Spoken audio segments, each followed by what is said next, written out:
The warning lights flashed red across the bridge of the Endeavour. Jake Mitchell leaned forward in his captain's chair, watching the screen with sharp eyes. His crew had been mapping this sector of space for 3 months, and nothing interesting had happened until now. "What am I looking at?" Jake asked. The communications officer, a young woman named Sophie Grant, pressed her headphones closer to her ears. "It's a distress signal, sir. Coming from the Valari system. They're broadcasting on every frequency they can find." Jake had heard of the Valari. They were one of the peaceful species in this part of the galaxy. Nice people. Advanced technology. They had sent Earth a few messages over the years, mostly asking about trade deals and cultural exchanges. Humans had kept them at arm's length, still figuring out their place in the wider galaxy. "Play it," Jake said. The message crackled through the speakers. The voice was high-pitched, trembling with fear. "This is the Valari Confederation. We are under attack. Unknown hostile forces have entered our space. They have destroyed 3 of our colonies. Millions are dead. We have no military. We have no defense. Please, anyone who can hear this, we need help. We will give anything. Technology, resources, territory. Please help us." The bridge went quiet. Sophie looked at Jake, waiting for orders. The other crew members shifted in their seats. They all knew what this meant. Someone out there was killing innocent people, and the Valari had nowhere to turn. Jake made his decision quickly. "Sophie, send this to Admiral Hayes at New Houston. Mark it Priority 1. And prepare a message for the Valari. Tell them we received their signal, and help is coming." Sophie nodded and got to work. Jake stood up and walked to the view screen, staring at the stars. He knew what Admiral Hayes would say. Humans didn't ignore calls for help. It wasn't in their nature. 3 hours later, the response came through. It was short and direct, just like Admiral Hayes herself. "Return to New Houston immediately. We're mobilizing the fleet." Admiral Lisa Hayes stood in the command center at New Houston, surrounded by holographic displays showing ship positions and tactical data. She was a tall woman, with gray hair pulled back in a tight bun. Her face showed the lines of someone who had spent 30 years in military service. She had fought in the colony wars, survived the Mars Rebellion, and commanded fleets through a dozen smaller conflicts. She knew war, and she knew what needed to be done. "How many ships can we mobilize?" she asked. Her second-in-command, Commander Pete Jordan, pulled up a list on the main screen. 47 warships, Admiral. That includes destroyers, cruisers, and support vessels. We can have them ready to jump in 6 hours. Lisa studied the numbers. 47 ships. It didn't sound like much, but each one carried weapons that would terrify most species in the galaxy. Humans built their ships for war. Real war. The kind where you didn't stop until the enemy was completely defeated. "Make it happen," she said. "And get me Captain Ryan Foster and Lieutenant Kate Morrison. I want the Valiant and the Nightfall leading the assault." The orders went out across the fleet. Ships that had been on patrol duty turned back toward New Houston. Crews that had been on leave were recalled. Weapons were loaded, shields were charged, and engines were prepared for combat jumps. Captain Ryan Foster received his orders while he was in the mess hall, eating a sandwich. He was a stocky man, with short brown hair and a scar on his left cheek from a training accident years ago. He read the message twice, then stood up and headed for the bridge of his ship, the destroyer Valiant. "All hands, this is the captain," he announced over the ship's communication system. "We've got a mission. Hostile forces are attacking an allied species. We're going in to stop them. I want this ship ready for combat in 4 hours. Get to your stations. We." On the cruiser Nightfall, Lieutenant Kate Morrison was already on the bridge when the orders arrived.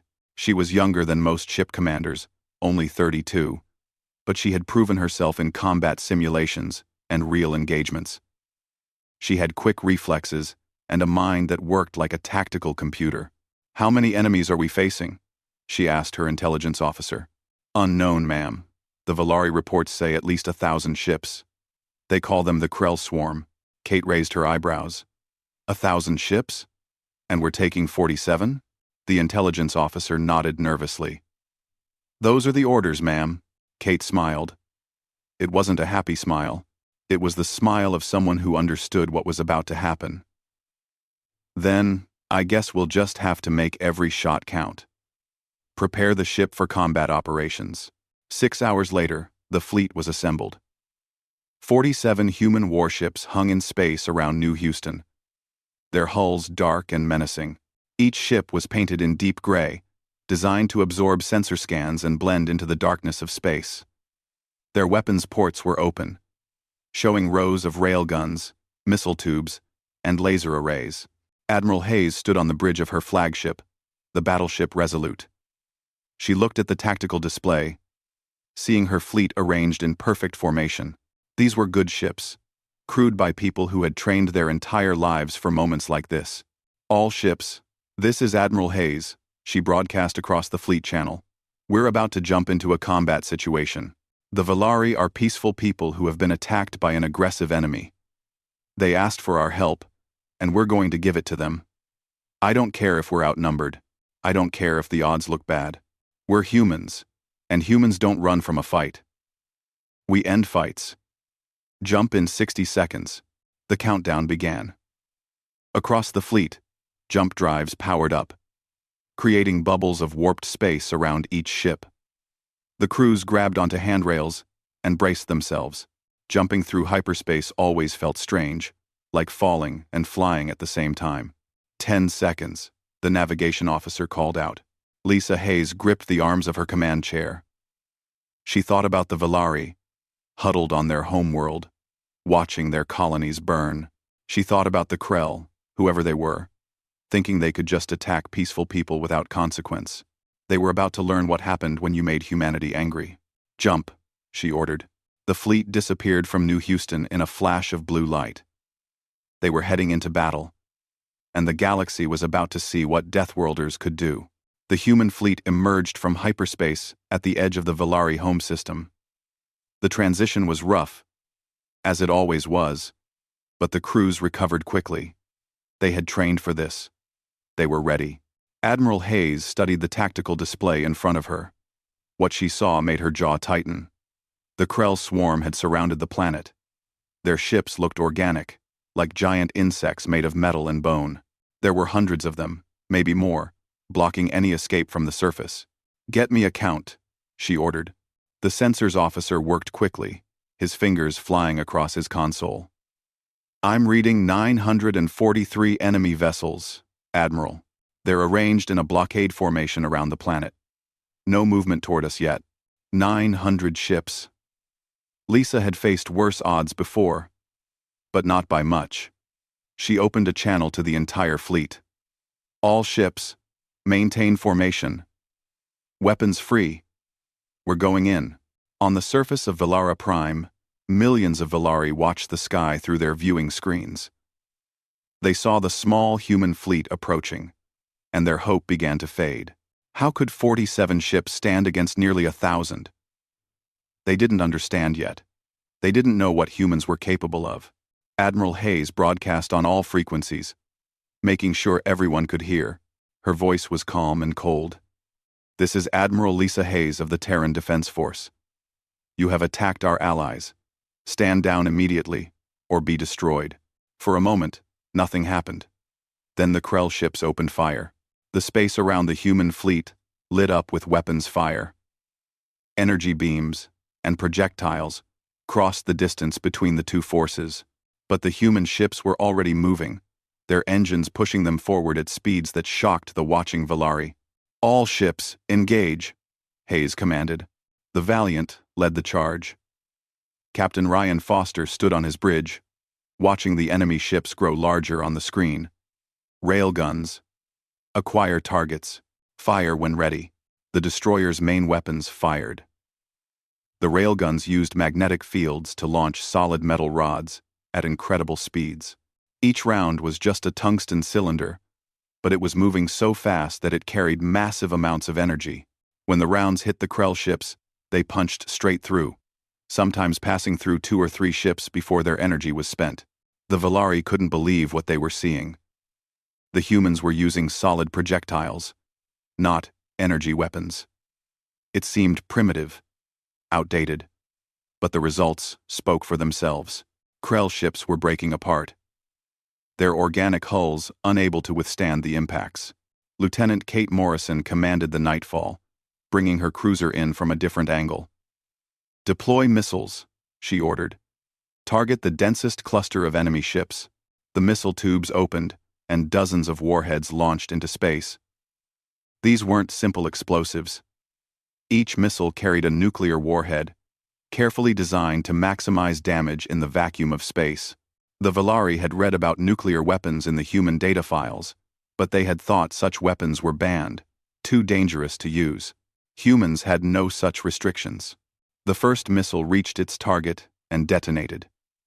The nuclear explosion created a sphere of superheated plasma that expanded outward at tremendous speed. Krell ships caught in the blast simply vaporized. The ships farther out were torn apart by the shockwave. When the light faded, 27 Krell vessels were gone. More missiles followed, more explosions, more death. The Krell swarm tried to respond. Their ships fired back, launching swarms of smaller attack craft and biomissiles. Some of the attacks hit human ships, scoring their armor and damaging systems. But the humans kept coming, kept firing, kept killing. On the Resolute, Admiral Hayes watched the battle unfold. The Krell were adapting, trying to surround individual human ships and overwhelm them with numbers. It was a good tactic against most enemies. But humans had been fighting wars for thousands of years. They knew every trick. "Send in the Marines," she ordered. Commander Ben Parker led the 1st Marine Battalion. His team specialized in boarding actions, fighting inside enemy ships where the combat was close and brutal. Their transport ships, small and fast, shot toward the crippled Krell vessels. The Marines wore heavy armor and carried weapons designed for close combat: shotguns, rifles, explosives, and knives. They cut through the hulls of the Krell ships and poured inside. The Krell warriors were waiting. They were big creatures, evolved from a high-gravity world, with sharp claws and thick carapaces. They were strong and fierce. In hand-to-hand combat, they had always dominated other species, but they had never fought humans before. Ben Parker shot the first Krell he saw, then clubbed another with the butt of his rifle. His Marines spread out through the corridor, moving with practiced efficiency. The Krell charged, screaming their war cries, but the humans met them with equal violence. Earth had been trying to kill humans since they first evolved. Predators, diseases, natural disasters, and other humans. Every generation had fought to survive. That struggle had made them into something special. They were adaptable, aggressive, and utterly ruthless when they needed to be. The Krell discovered this the hard way. The battle inside the ship was short and savage. The Marines cleared room after room, leaving dead Krell in their wake. When they reached the ship's control center, Ben planted explosives and evacuated his team. The charges detonated, and another Krell ship went dark. The space battle continued for 4 hours. The human fleet moved through the Krell formation like sharks through water, striking and moving, never staying still long enough to be surrounded. Their weapons fired constantly. Railguns tearing through hulls, missiles turning enemy ships into clouds of debris. The Krell tried to fall back, tried to regroup, but the humans gave them no chance. Admiral Hayes pressed the attack, driving her fleet deeper into the enemy formation. She wanted them scattered, wanted them broken. Finally, the Krell broke. The surviving ships turned and fled, jumping to hyperspace in random directions. Of the original 943 ships, less than 300 escaped. The rest were destroyed or so badly damaged that they drifted in space, lifeless. The human fleet regrouped near Valara Prime. 8 ships had taken damage, their hulls scarred and systems failing. But not a single ship had been destroyed. Not a single crew had been lost. On the surface, the Valari stood in stunned silence. They had watched the entire battle. They had seen 47 ships destroy a force 20 times their size. It didn't seem possible. Ambassador Trillic, the leader of the Valari Confederation, sent a message to the human fleet. His voice shook as he spoke. "Admiral Hayes, we don't know what to say. You saved us. You fought for us when no one else would. How? How did you do this?" Lisa Hayes appeared on the view screen, her face tired but calm. Behind her, the bridge crew worked to repair systems and reload weapons. "We come from a world called Earth," she said. "It's a harsh place, dangerous. It has violent weather, dangerous predators, and diseases that can kill in hours. Humans evolved in that environment. We learned to fight, to survive, to never give up." She paused, looking directly at the camera. "War isn't something we studied in books, Ambassador. It's something we've always known. It's in our bones, in our blood. When you called for help, we answered the only way we know how." Trillic nodded slowly, beginning to understand. These humans, these strange creatures from a death world, were not like other species. They were warriors by nature, shaped by millions of years of struggle and conflict. "Will you stay?" he asked. "The Krell may return." Admiral Hayes looked at her tactical display, at the damaged Krell ships drifting in space. Her intelligence teams were already boarding them, looking for information.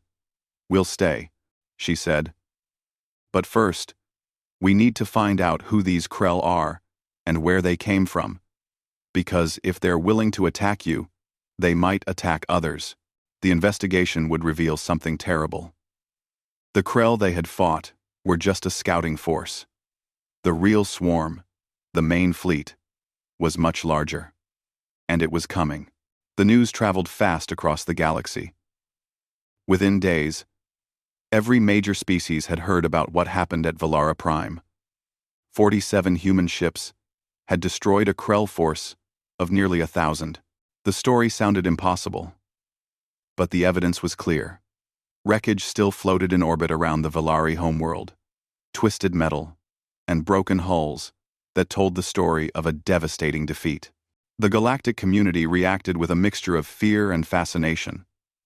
Most species had known about Earth, about the humans who came from a world classified as a death world, but knowing about something and seeing it in action were two different things. On Valara Prime, Colonel Amy Richardson walked through the streets of the capital city.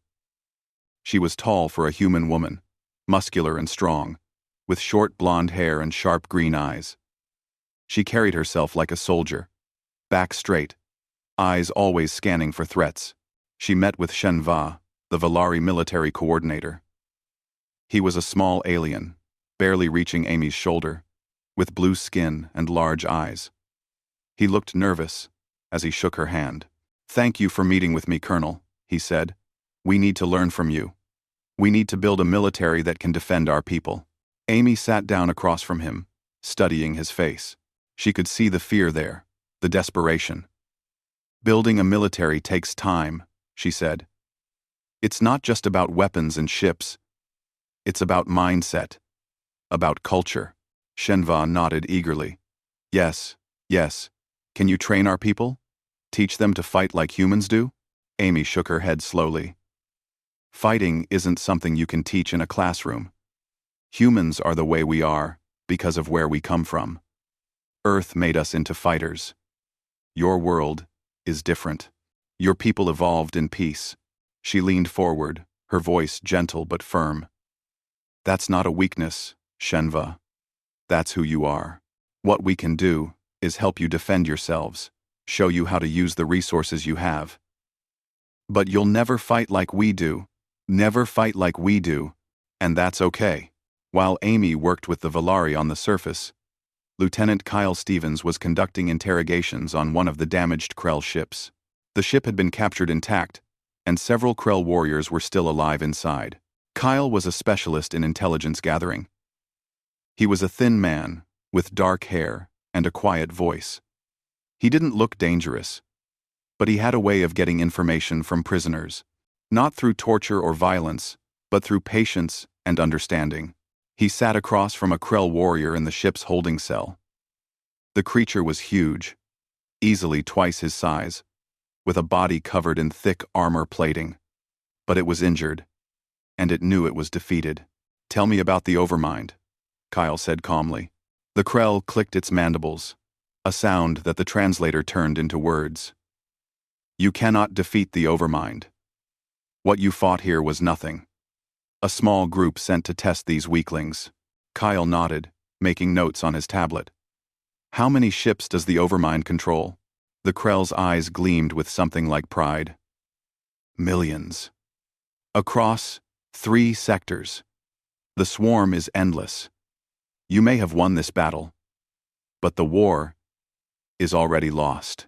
Kyle kept his expression neutral, but inside, his mind was racing. Millions of ships. The human fleet at Valara Prime numbered less than 50. Even if they called in reinforcements from every human colony, they would still be vastly outnumbered. He brought the information to Admiral Hayes.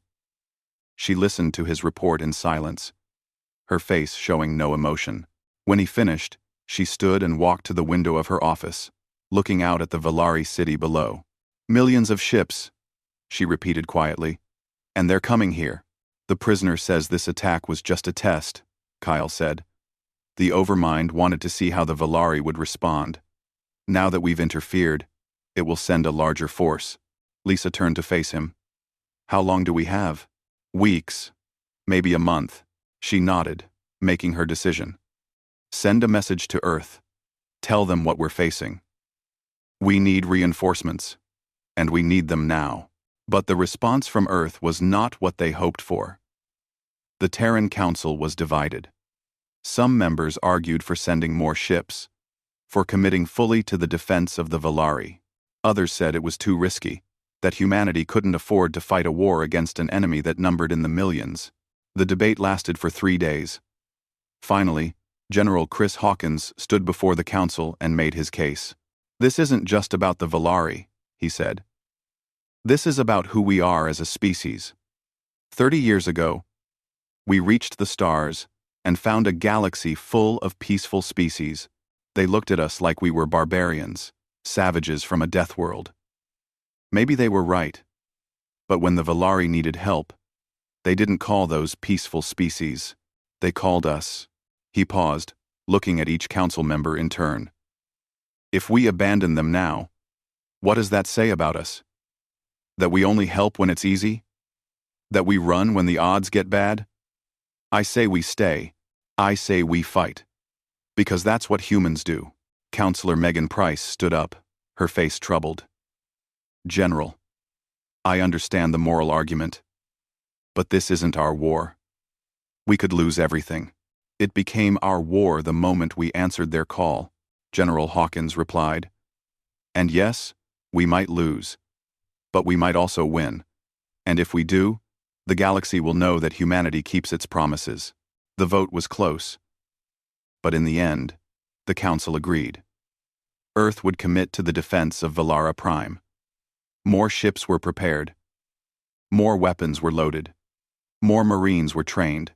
When the news reached Admiral Hayes, she allowed herself a small smile. She had been prepared to fight with what she had, but now she would have reinforcements. Maybe not enough to match the Krell's numbers, but enough to make a difference. She called her command staff together for a meeting. Captain Ryan Foster was there, along with Lieutenant Kate Morrison, Colonel Amy Richardson, and Lieutenant Kyle Stevens. They gathered around the tactical table, looking at the holographic display of the system. "The Krell Overmind is going to send everything it has," Lisa said. "We can't win a defensive battle. If we sit here and wait, they'll overwhelm us with sheer numbers." "So what do we do?" Ryan asked. Lisa's smile grew wider, colder. "We don't wait. We attack first. We find their staging grounds, their shipyards, their command centers, and we destroy them. We hit them so hard, they never recover." Kate looked at the display, calculating distances and jump points. That would require deep penetration into Krell territory. We'd be operating far from any support. Yes, Lisa agreed. But it's our only chance. The Krell think in terms of numbers, of overwhelming force. They won't expect us to go on the offensive. Amy nodded slowly. Humans have always been at our best when we're on the attack. Defense is about holding ground. Offense is about taking it away from the enemy. Kyle pulled up intelligence reports from the captured Krell. According to the prisoners, the Overmind has a main facility in the Krell home system. It's heavily defended, but it's also the brain of their operation. If we could reach it, then we cut the head off the snake, Ryan finished. Lisa looked at each of them, seeing the determination in their eyes. These were warriors. Every one of them. They understood what she was proposing. It was dangerous, possibly suicidal, but it was also their best chance. Start planning, she ordered. I want options for offensive operations within the week. And keep it quiet. If the Valari find out we're planning to leave the system, they'll panic. As her staff left to begin their work, Lisa stood alone in the command center. She thought about Earth. About the billions of humans who were counting on her to make the right decisions. She thought about the Valari, innocent people who had never asked for this war. And she thought about the Krell Overmind, sitting somewhere in the darkness of space, confident in its power and numbers. It was about to learn a lesson that every enemy of humanity eventually learned. Numbers didn't matter when you were facing Deathworlders. What mattered was will, determination, and the willingness to do whatever it took to win. The Krell had started this war. Humans would finish it. The Krell Overmind gathered its forces. 3,000 ships assembled in the darkness between stars, preparing for the final assault on Valara Prime. The Overmind was confident. It had crushed dozens of civilizations before. These humans would be no different. But Admiral Hayes had no intention of waiting for the attack. 2 weeks after the first battle, she put her plan into motion. Captain Nicole Hart stood on the bridge of the Shadow Strike, a stealth frigate designed for deep reconnaissance missions. She was a short woman with dark skin and careful eyes. Her ship was small, fast, and nearly invisible to most sensors. "Are we ready?" she asked her crew. Her navigation officer, Lieutenant Gary Webb, nodded. "Jump coordinates locked in.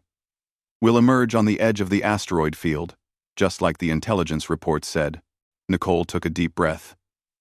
This mission was dangerous.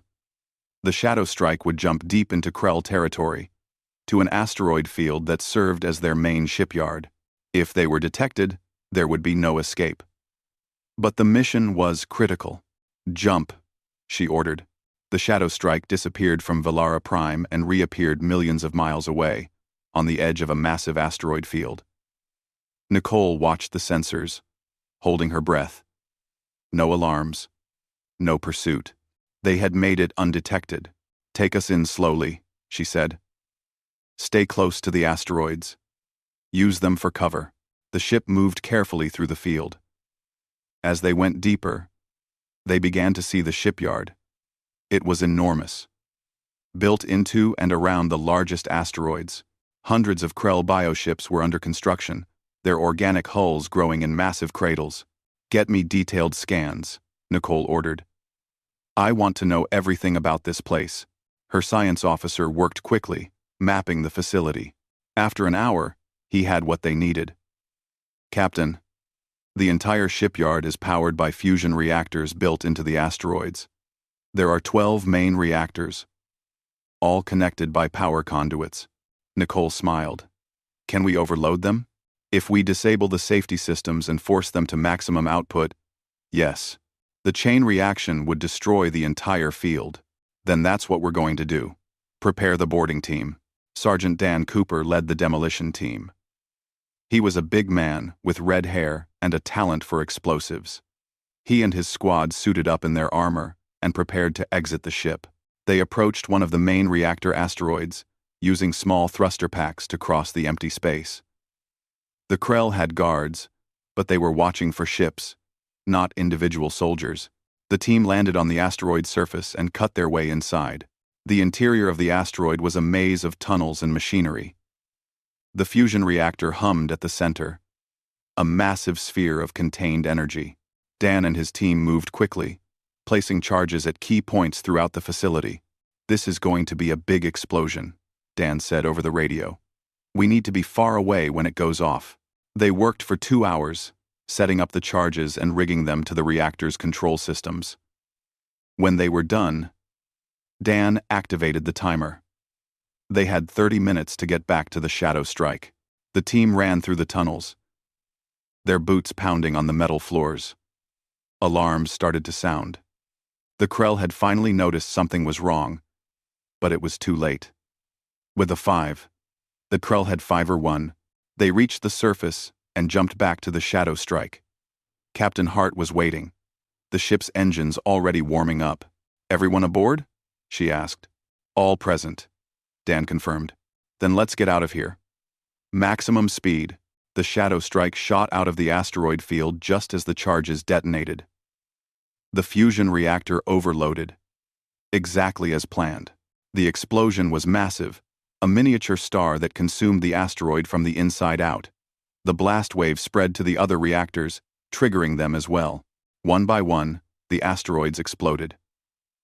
The shipyard, along with 2,000 Krell ships still under construction, was destroyed in a chain reaction visible from 3 light-years away. Back at Valara Prime, Admiral Hayes watched the sensor readings as the explosion registered. She allowed herself a moment of satisfaction. 2,000 ships gone. That evened the odds a bit. But the remaining Krell fleet was still coming. 3,000 ships against her 57. Even with the reinforcements from Earth, it was a terrible fight. She had prepared a trap.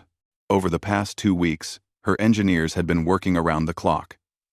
They had taken the asteroids in the Valara system and converted them into weapons platforms. Each platform was automated, loaded with railguns and missiles, and hidden among the natural debris. Lieutenant Kate Morrison coordinated the defense plan. She had positioned the platforms carefully, creating kill zones throughout the system. When the Krell arrived, they would fly right into the trap. The Krell fleet emerged from hyperspace exactly where the intelligence reports predicted. 3,000 bioships, arranged in a massive swarm formation, they began their approach to Valara Prime, confident in their overwhelming numbers. They didn't see the asteroids move. The weapons platforms activated all at once.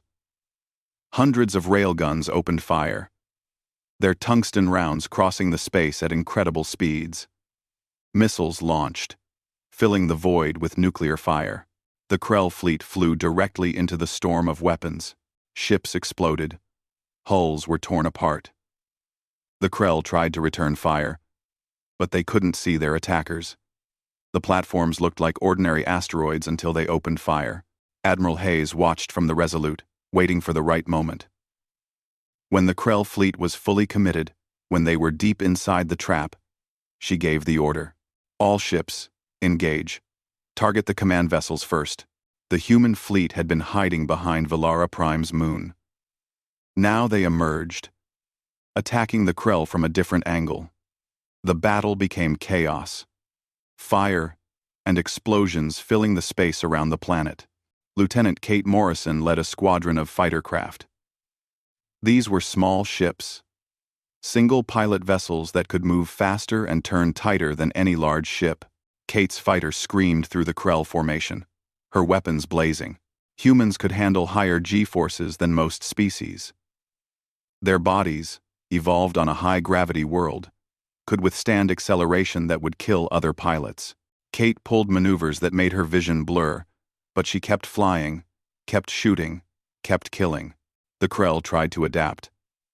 They sent landing craft toward Valara Prime, trying to take the fight to the ground.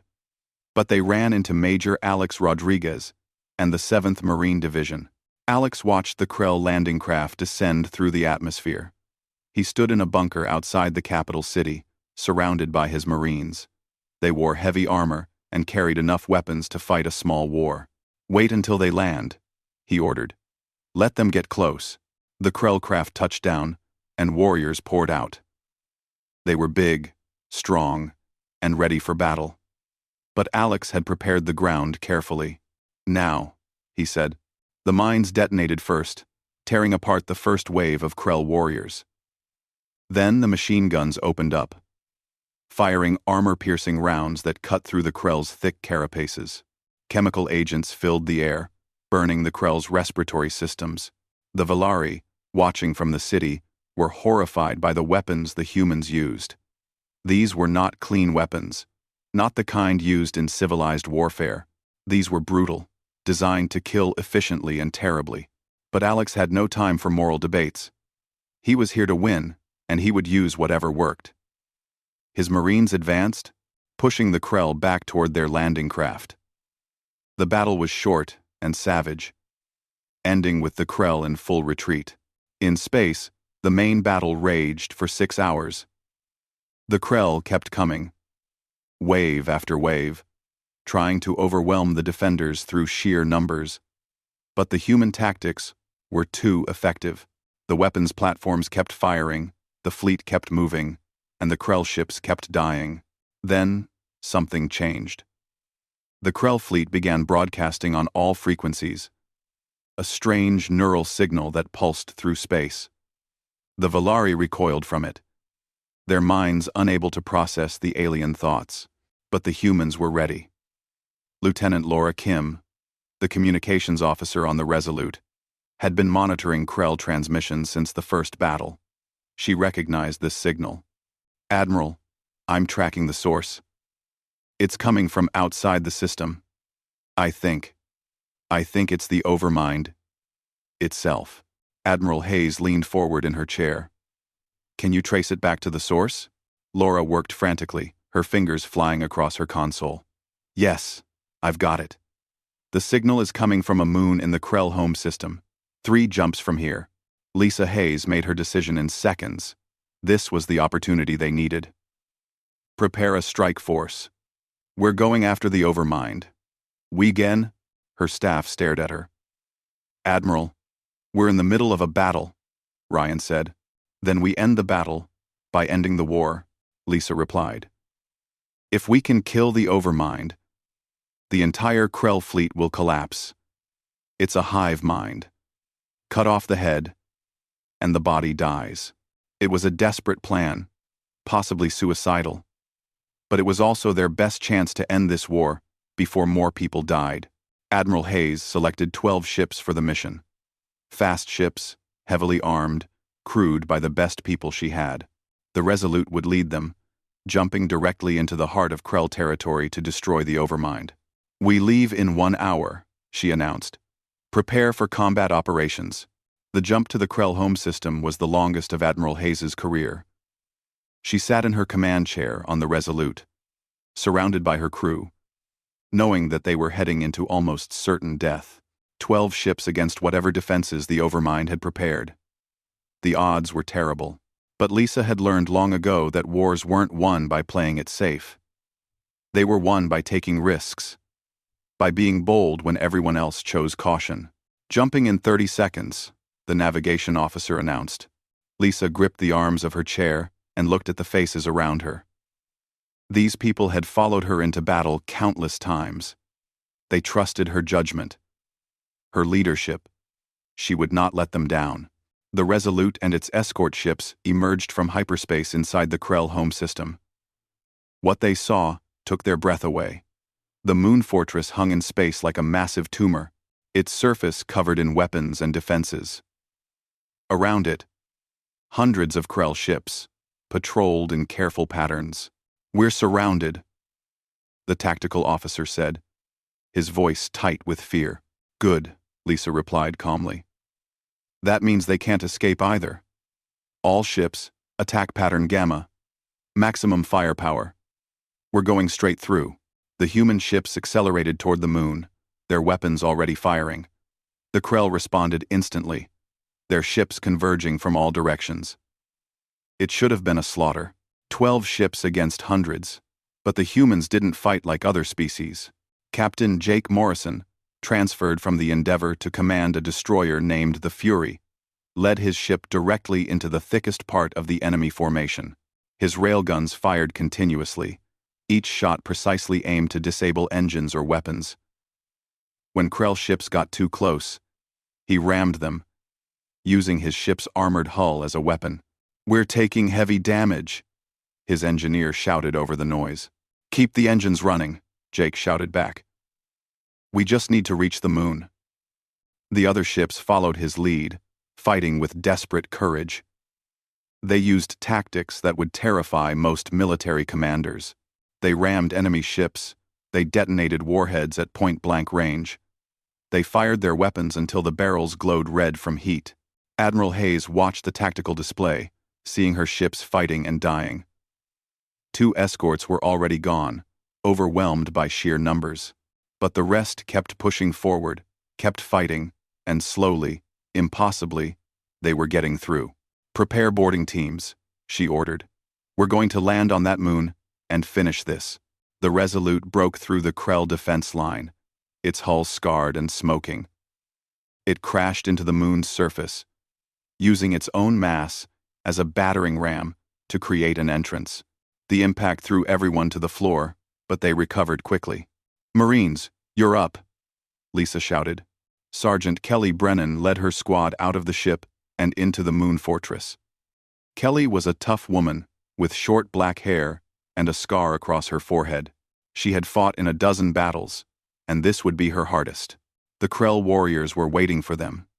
The tunnels inside the moon were filled with enemies, all of them fighting with desperate fury to protect the Overmind.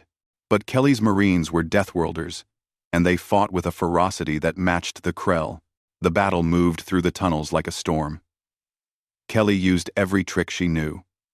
She collapsed tunnels behind her team, forcing the Krell into kill zones. She used grenades and explosives, filling narrow passages with fire and shrapnel. She lost Marines along the way. Good people who died, buying time for the rest to advance. But they kept moving, kept fighting, kept pushing deeper into the fortress. Finally, they reached the core chamber. It was enormous, the size of a cathedral. In the center was the Overmind itself, a massive biological computer that pulsed with alien intelligence. It was beautiful in a terrible way, organic and mechanical, blended together. The Overmind spoke, its voice echoing in their minds. "You cannot win. I am eternal. I am millions. You are just a handful." Kelly looked at the creature and felt no fear. She had been born on Earth, a planet that killed the weak without mercy. She had survived childhood diseases that would have killed any Krell. She had trained in environments so harsh that most species couldn't even visit them. She was human, and humans didn't give up. "You're right," she said out loud. "We're just a handful, but we're enough." She armed every explosive charge her team carried. Grenades, demolition packs, everything they had. The other Marines did the same. They had enough explosives to blow up a building.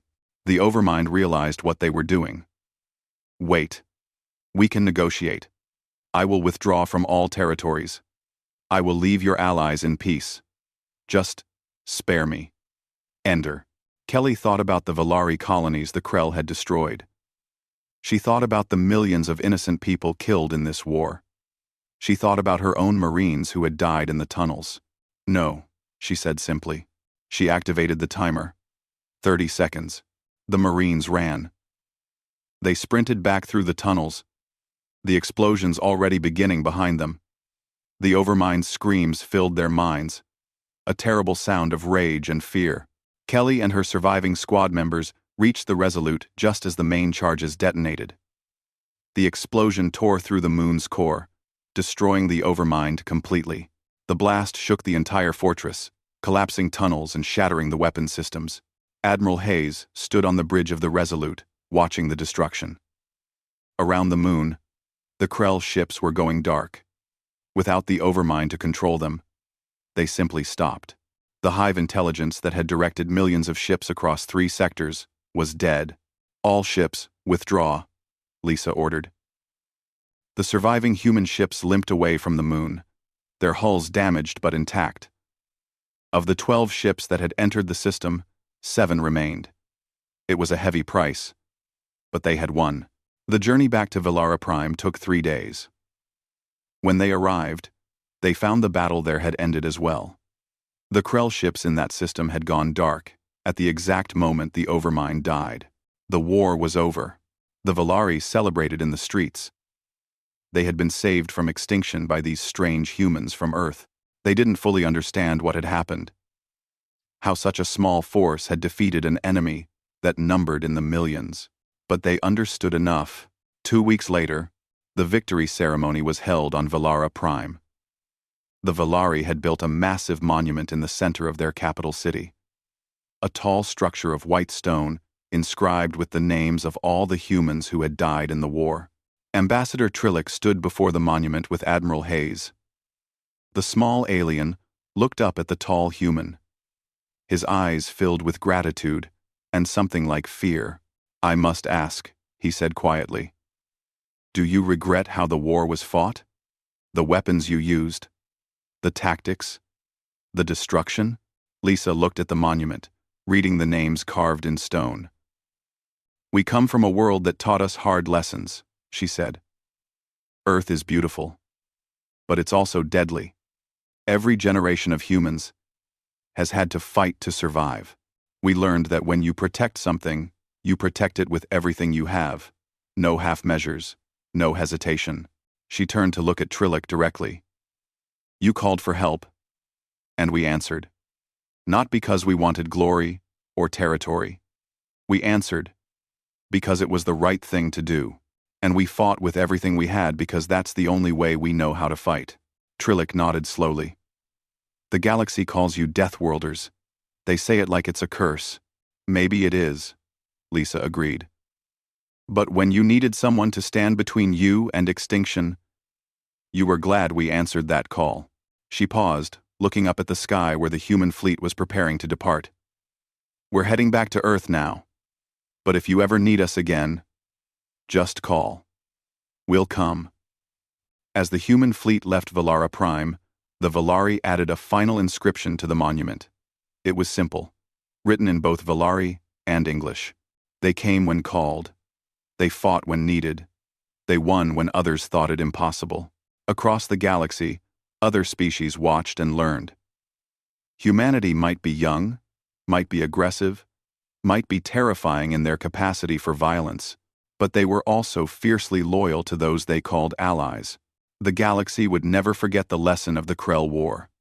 When Deathworlders go to war, they don't do it halfway. They commit completely, fight with total determination, and they don't stop until victory is absolute. Years later, when other species faced threats they couldn't handle alone, they knew who to call. And humanity always answered, always fought, always protected those who needed protection, because that's what Deathworlders did. They survived, they adapted, and they won. No matter the odds, no matter the cost. It was in their nature. It was who they were, and the galaxy was both grateful and terrified because of it.